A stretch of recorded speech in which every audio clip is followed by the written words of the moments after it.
नमस्कार दोस्तों, आपका स्वागत है हमारे चैनल टीचिंग एग्जाम ओवरलोड पे। मैंने ईवीएस के अंतर्गत एनसीईआरटी क्लास 3 के सारे चैप्टर को कवर कर लिया है। अब मैं एनसीईआरटी क्लास 4 के चैप्टर 9 तक करवा दिया हूं। आज के सेशन में मैं एनसीईआरटी क्लास 4 के चैप्टर 10, 11, 12 को कवर करूंगा। तो आज का सेशन स्टार्ट करने के पहले हमारे चैनल को लाइक और सब्सक्राइब कीजिए। चलिए आज का सेशन स्टार्ट करते हैं। आज का लेसन 10 है हु तू तू तू। तो यहाँ से जो मेन टॉपिक जहाँ से प्रश्न सीटेड उठाता है उसको मैंने हाईलाइट करके रखा हुआ है, वही हमें पढ़ना है। तो चलिए हम स्टार्ट करते हैं। तो सबसे पहले हम अध्यापक के लिए इस खेल में बच्चों का ध्यान इस ओर खींचें कि खेल की तरह जीवन में भी हम नियम बनाते हैं ताकि सभी काम सही ढंग से हों। हमारे आपस में मतभेद और झगड़े भी होते हैं, हम उन्हें सुलझाते भी हैं। तो यहाँ से जो मेन टॉपिक बनता है कि इस खेल से बच्चों का ध्यान इस ओर खींचें कि खेल की तरह ही जीवन में भी हम नियम बनाएं और ताकि सभी काम हम सही ढंग से हो। हमारे आपस में मतभेद और झगड़े भी होते हैं और हम इन्हें सुलझाते भी हैं। चलिए आगे बढ़ते हैं। कबड्डी का खेल। अध्यापक के लिए कई बार बच्चों को खेलों में लिंग, जाति और वर्ग के आधार पर भेदभाव दिखाई पड़ते हैं। इस पर हमें चर्चा करवा सकते हैं। तो कई बार बच्चों को लिंग, जाति और वर्ग के आधार पर भेदभाव दिखाई देते हैं, हमें इन पर चर्चा करवा सकते हैं बच्चों से। चलिए आगे बढ़ते हैं।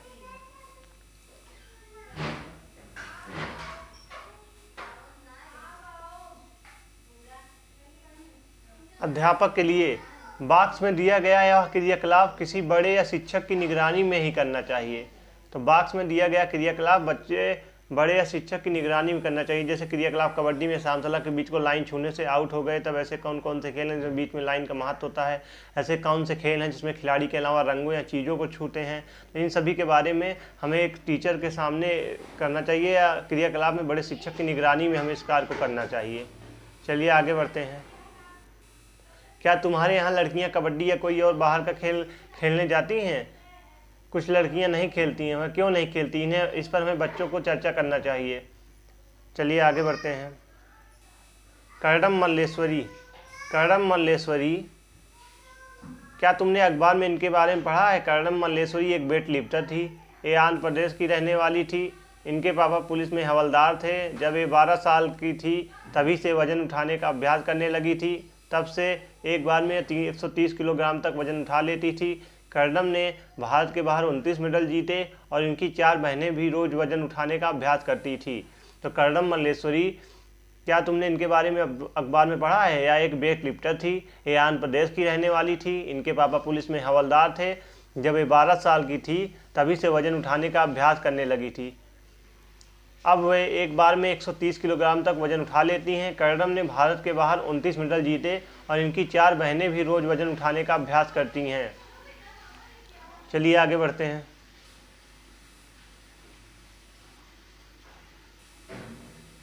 बहनों की कहानी।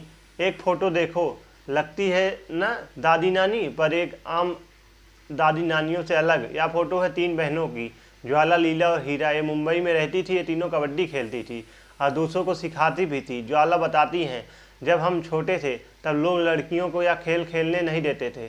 लोगों को लगता था कि अगर लड़कियां छीना झपटी वाला खेल खेलेंगी तो उनसे कोई शादी नहीं करेगा। कबड्डी में लड़कों वाले कपड़े पहनने पड़ते थे, इसलिए भी लोग खेलने से मना करते थे। तो यहाँ से जो पेडागॉजी का प्रश्न बनता है कि अध्यापक के लिए ओलंपिक खेलों में पदक जीतने वाले खिलाड़ियों के बारे में पता करने के लिए हम बच्चों की मदद करना चाहिए। तो ओलंपिक खेलों में पदक जीतने वाली लड़कियों या खिलाड़ियों के बारे में हमें बच्चों की मदद करना चाहिए। उनको इनके बारे में जानकारी इकट्ठा करने के लिए प्रेरित करना चाहिए। चलिए आगे बढ़ते हैं।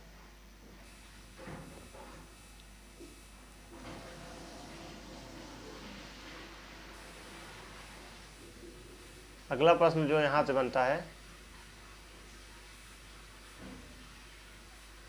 अध्यापक के लिए इन उदाहरणों के द्वारा कक्षा में बच्चों को ध्यान इस ओर दिलाएं कि कई बार लड़कियों को खेलने के मौके लड़कों के बराबर नहीं मिलते। इस पर चर्चा करवाई जा सकती है। माँ के भाई को मामा कहते हैं। बच्चों से पता करें कि अपनी माँ के भाई को क्या कहते हैं। तो इन उदाहरणों के द्वारा कक्षा में बच्चों का ध्यान इस ओर दिलाएं, कई बार लड़कियों को खेलने के मौके लड़कों के बराबर नहीं मिलते हैं। इस पर हमें बच्चों से चर्चा करनी चाहिए या चर्चा करवाना चाहिए। माँ के भाई को मामा कहते हैं। बच्चों को पता करें कि वे अपनी माँ के भाई को क्या कहते हैं। चलिए आगे बढ़ते हैं।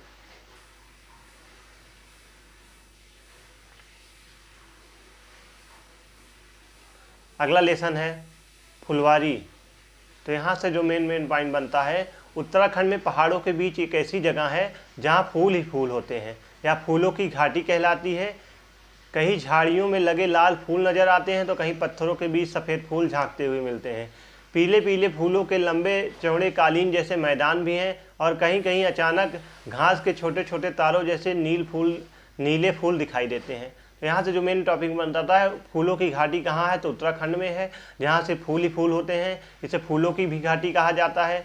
कई झाड़ियाँ में लगे लाल फूल नज़र आते हैं तो कहीं पत्थरों के बीच सफ़ेद फूल झांकते हुए मिलते हैं। पीले पीले फूलों के लंबे चौड़े कालीन जैसे मैदान भी मिलते हैं, और कहीं कहीं अचानक घास के छोटे छोटे तारों जैसे नीले फूल दिखाई देते हैं। यहाँ से जो मेन टॉपिक बनता है, यहीं से पूछता है कि फूलों की घाटी कहाँ है, उत्तराखंड में है, यहाँ फूल ही फूल दिखाई देते हैं। चलिए आगे बढ़ते हैं।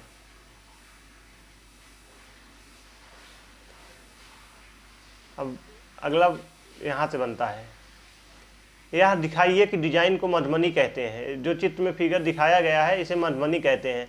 यह चित्रकला बहुत पुरानी है। पता है चित्रकला का नाम मधुबनी क्यों पड़ा? बिहार में मधुबनी नाम का एक जिला है।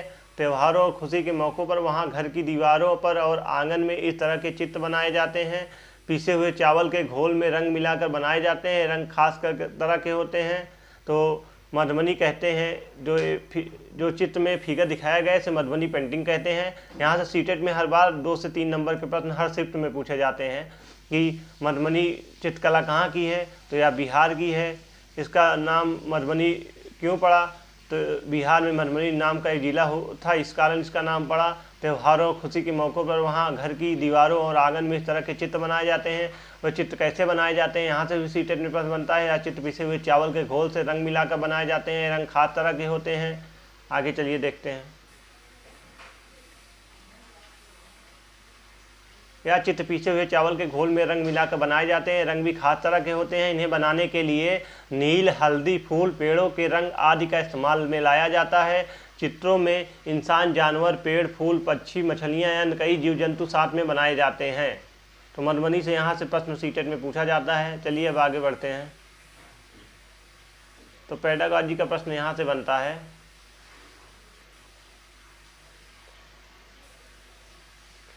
बच्चों को नक्शे में उत्तराखंड ढूंढने के लिए हमें प्रेरित करना चाहिए। चलिए आगे देखते हैं।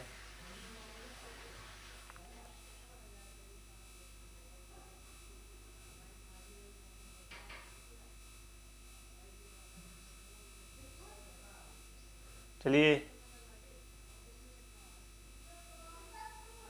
तुमने फूलों का इस्तेमाल कहाँ कहाँ देखा है? क्या तुम जानते हो फूल खाए भी जाते हैं? बहुत से फूलों की सब्जी भी बनती है। उत्तर प्रदेश में रहने वाली फिरोजा और नीलिमा को कचनार के फूलों की सब्जी बहुत पसंद है। तो यहाँ से भी प्रश्न पेपर में पूछा जाता है, कचनार के फूल कहाँ मिलते हैं? सहजन के पकौड़े कहाँ खाए जाते हैं? महाराष्ट्र में। तो ऐसे ऐसे प्रश्न सीटेट में पूछे जाते हैं। आगे हम प्रश्न भी करवाएंगे। तो अभी आप लोग देखिए, केरल की यामिनी अपनी अम्मा को केले के फूलों की सब्जी बनाने की फरमाइश करती है। केले के फूल की भी सब्जी बनाई जाती है केरल में।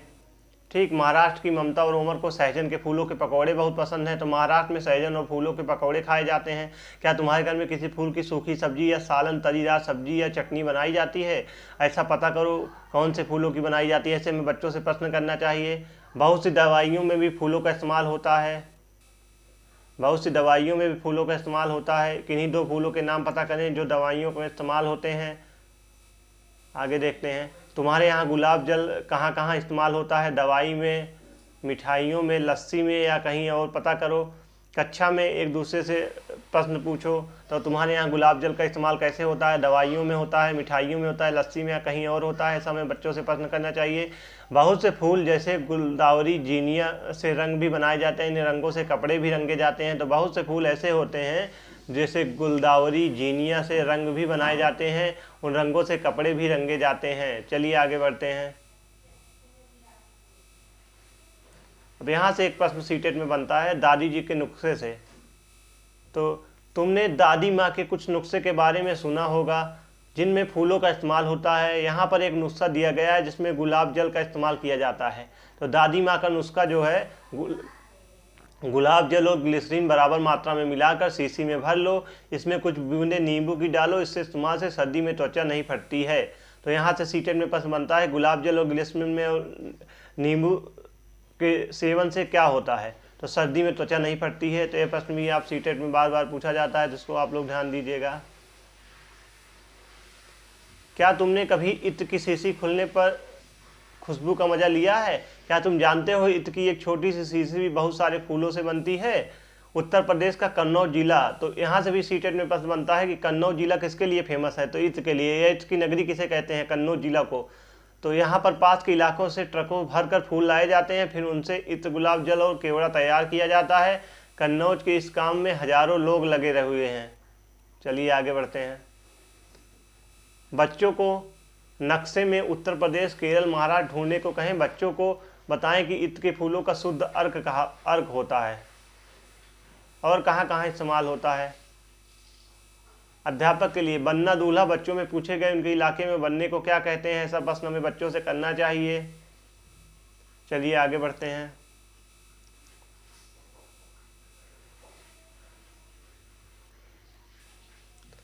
बच्चों को नज़दीक में फूलों को देखने के लिए प्रेरित करें। फूलों को अलग अलग तरह के गुणों जैसे रंग, पत्तियां, गुच्छेदार, खुले इत्यादि आधार पर सामूहिकरण करने में मदद करें। हमें बच्चों को नज़दीक से फूलों को देखने के लिए प्रेरित करना चाहिए। फूलों को अलग अलग तरह के गुण जैसे उनके रंग के द्वारा, पत्तियों के द्वारा, गुच्छेदार के द्वारा, उनके तने के द्वारा या उनके प्रकार के द्वारा, इनके फूल या फलों के द्वारा इत्यादि के आधार पर हम बच्चों को आधार पर फूलों का सामूहिकरण करने में बच्चों की मदद करना चाहिए। चलिए आगे बढ़ते हैं। अगला लेसन है कैसे कैसे बदलें घर। तो यहाँ से जो मेन पॉइंट बनता है हमें उसी को देखना है। बात तब की है जब से 9 वर्ष का था, समझो लगभग 8 साल पहले। उस समय हम डेरा गाजी खान में रहते थे। तो यहाँ से सीटेट में बनता है डेरा गाजी खान कहाँ है, तो यह पाकिस्तान में है। अब वह इस जगह पाकिस्तान में है। आसपास बहुत गड़बड़ हो रही थी, पर उस समय मुझे कुछ भी समझ में नहीं आया। बस बाबा ने बताया कि अपना गांव छोड़कर दूसरे गांव चलना है। इस पाठ से शुरू करने से पहले बच्चों को अंग्रेजी में भारत की आज़ादी और देश के बंटवारे के इतिहास के बारे में बताया जा सकता है। नक्शे में भारत और पाकिस्तान दिखाएं। तो इस पाठ का तात्पर्य यही है, इस पाठ के माध्यम से हमें बच्चों को अंग्रेजी में भारत और अंग्रेज़ों से भारत की आज़ादी और देश के बंटवारे के इतिहास के बारे में बताना चाहिए और नक्शे में भारत और पाकिस्तान को दिखाया जाना चाहिए। चलिए आगे बढ़ते हैं। मुझे अपना घर, अपना गांव छोड़ना बिल्कुल भी अच्छा नहीं लगा था। वही तो थे मेरे सारे दोस्त, मैं, बाबा, अम्मा, मेरे 3 छोटे भाई बहन और आसपास के बहुत सारे लोग गाड़ी में बैठे दिल्ली आ गए। लोग बातें करते थे कि हमारा देश 2 हिस्सों में बंट गया, भारत और पाकिस्तान। भारत में रहने वाले बहुत सारे लोग पाकिस्तान चले गए। हम कुछ दिन कैंप में रहे। कैंप में एक बड़े से मैदान में बड़े बड़े तंबू लगा कर बना था। तो अब यहाँ से अब आगे बात करते हैं एक नई शुरुआत। एक दिन बाबा ने बताया कि हमें सोहना गांव में ज़मीन मिली है, अब हम वहीं अपना घर बनाएंगे। मैं बहुत खुश था। बाबा अम्मा मिलकर घर बनाया। हम बच्चे भी वहाँ पीछे रहने वाले थे। बाबा के पास से ही मिट्टी खोदी। हमने परात भर भर के माँ को पकड़ाई। गुड़िया में अम्मा के साथ मिलकर उसमें भूसा मिलाया। बाबा ने दीवारें बनाई।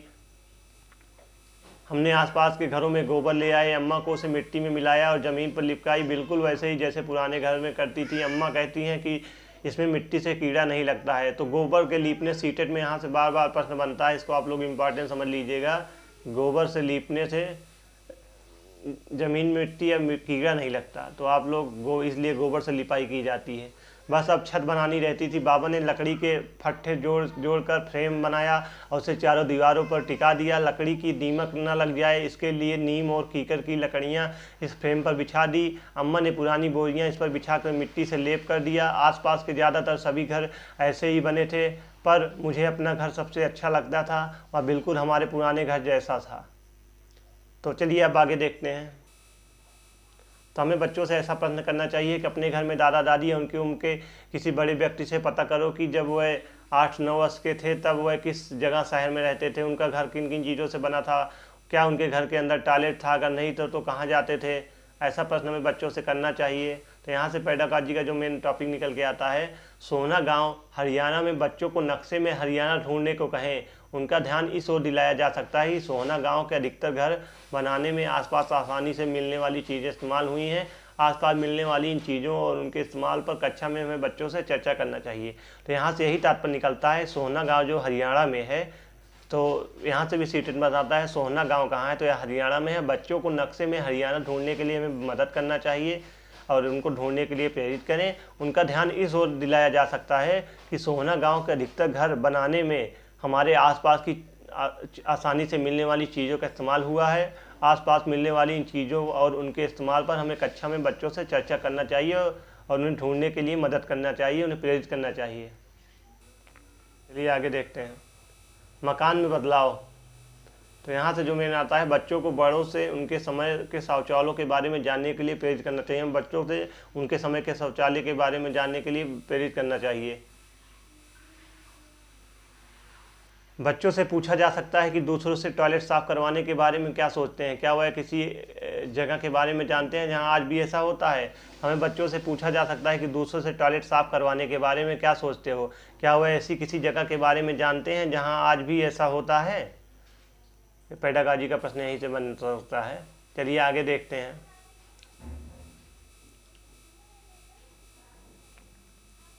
तुम्हारे स्कूल के आसपास यदि कोई इमारत या मकान बन रहा है तो वहाँ बच्चों को ले जा सकते हैं, वहाँ पर काम करने वाले लोगों से बातचीत भी करवाइए। तो जहाँ पर भी हमारे स्कूल के आसपास या तो कोई इमारत या मकान बन रहा हो तो वहाँ हमें बच्चों को ले जाना चाहिए और वहाँ पर काम करने वाले लोगों से हमें बच्चों से बातचीत करवाना चाहिए। कैसे घर बन रहा है, क्या क्या सामान का यूज हो रहा है, बच्चे देखेंगे, उसका आकलन करेंगे तो वहाँ से सीख मिलेगी। चलिए आगे बढ़ते हैं, अगर हो सके तो जहाँ इमारत बन रही है वहाँ बच्चों को ले जाएं, वहाँ काम कर रहे कुछ लोगों को अपने स्कूल में बुलवाएं, उनके काम और औजारों के बारे में उनसे बातचीत करें। अगर हो सके तो हमें जहाँ भी इमारत बन रही है वहाँ हमें बच्चों को ले जाकर वहाँ का आकलन करवाना चाहिए, या हो सके तो लोगों को अपने जो काम करने वाले व्यक्ति हैं उनको अपने स्कूल में बुलवा लीजिए। उनके काम और औजार के बारे में उनसे बच्चों से बातचीत करने के लिए हमें बच्चों को प्रेरित करना चाहिए और बच्चों को खुद आकलन करने का पूरा मौका देना चाहिए। चलिए आगे बढ़ते हैं। तो आज का सेशन यहीं पे समाप्त होता है। आज मैंने EVS NCERT क्लास 4 के चैप्टर 10, 11, 12 को कवर किया। अगर आप NCERT क्लास 3 के सारे चैप्टर को देखना चाहते हैं तो मैंने टॉपिक वाइज सारी क्लासेस की प्लेलिस्ट बना दी है। डिस्क्रिप्शन में मैं लिंक दे दूंगा, आप लोग जाके वहाँ से देख सकते हैं। अगर आप लोग सीटेट की प्रॉपर तरीके से टॉपिक वाइज तैयारी करना चाहते हैं तो हमारे चैनल को लाइक एवं सब्सक्राइब कर लीजिए। हमारे चैनल पर NCERT का संपूर्ण निचोड़ कराया जाएगा। अभी मैं EVS NCERT क्लास 3, 4, 5 करवाऊँगा। उसके बाद मैं NCERT मैथ क्लास 3, 4, 5, 6, 7, 8 करवाऊँगा। उसके बाद विपुल सर करवाएंगे हिस्ट्री और जियोग्राफी NCERT क्लास 6, 7, 8 की। उसके बाद मैं NCERT का सारा करवाने के बाद मैं टॉपिक वाइज क्वेश्चन भी करवाऊँगा। तो आप लोग हमारे चैनल के साथ जुड़े रहिए, हमारे चैनल को लाइक और सब्सक्राइब कीजिए। आज का सेशन यहीं पर समाप्त करते हैं, कल फिर मिलते हैं किसी नए सेशन के साथ। धन्यवाद।